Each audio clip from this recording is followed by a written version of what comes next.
Did Elon Musk pay too much for Twitter, or is there going to be another IPO? Let's find out. So Elon Musk just recently bought Twitter. Everyone knows about that. How did we get here? He started buying Twitter shares aggressively in January this year and became the platform's largest shareholder by April with a 9.1% stake. On April the 14th, he made an offer to buy out the company for $43 billion.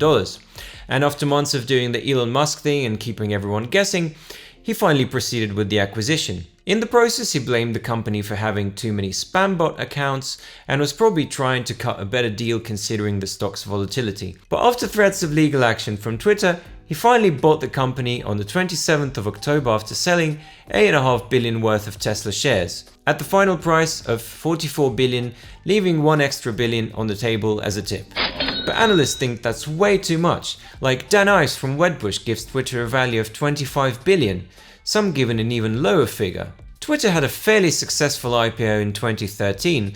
They raised $1.8 billion and the company's value reached $24 billion. But it was a much bigger win for the underwriters and investors who bought the shares low or cashed out their investments made while the company was still private. So onto the main question, did Musk pay too much?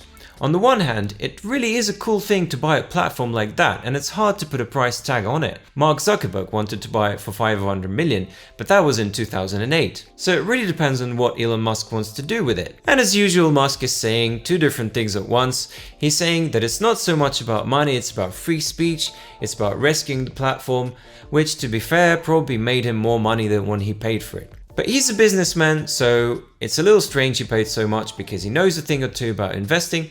Maybe he didn't want to go to court, but it looks like Musk does have a plan. While Twitter has always been a source of new ideas, it's always been more talk than business. It failed to get any significant market share with its side projects Vine and Periscope, and eventually TikTok and Instagram prevailed in the same space. Twitter has always had a great impact, being a town square for brands, celebrities, and politicians to influence public opinion, and above all a place for Musk himself to pump and dump prices on stocks and crypto. But despite this, the platform has always struggled to generate the kind of revenue that other companies like Facebook and TikTok have been able to. While it's often thought of as one of those Silicon Valley social media giants, to the extent that ex-CEO Jack Dorsey has been grilled by US legislators alongside Mark Zuckerberg and Alphabet's Sundar Pichai over concerns about bias and data safety and other issues, it is no match to the others in terms of revenue and market value. Twitter has almost never been profitable.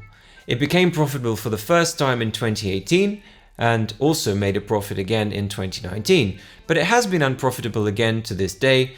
So 2 out of the last 6 years were profitable and 2 out of all the years since becoming public in 2013. In terms of advertising, it could never make a dent in the digital ad space dominated by Google and Facebook.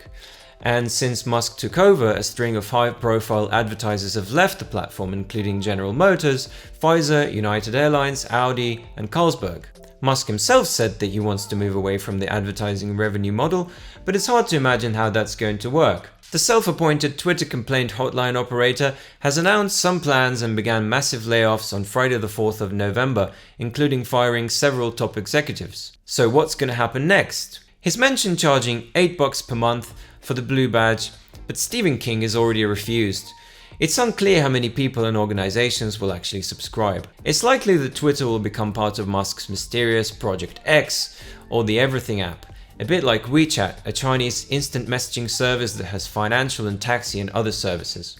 Musk is planning to enable people on Twitter to instantly send money anywhere in the world, add more video content and compensation for content creators, and improved search. He believes he will quintuple Twitter's revenue by 2028. There are speculations that he will do a second IPO, but surely just an IPO by itself won't help, as he will have to make more changes. The other day, Musk gave his employees an ultimatum to either stay for a more hardcore Twitter or leave.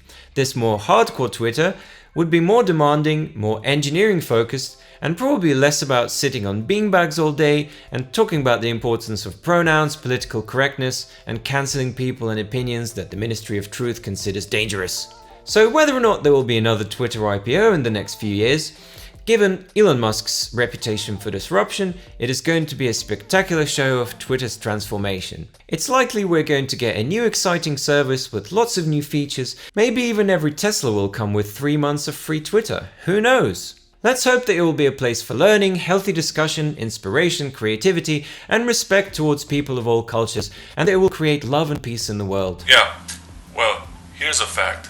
You're fired. Yeah. And let's also hope Elon Musk can get his money back by 2028. If you've enjoyed this video, please like and subscribe for more fun content about investing and what's happening in the world. See you soon.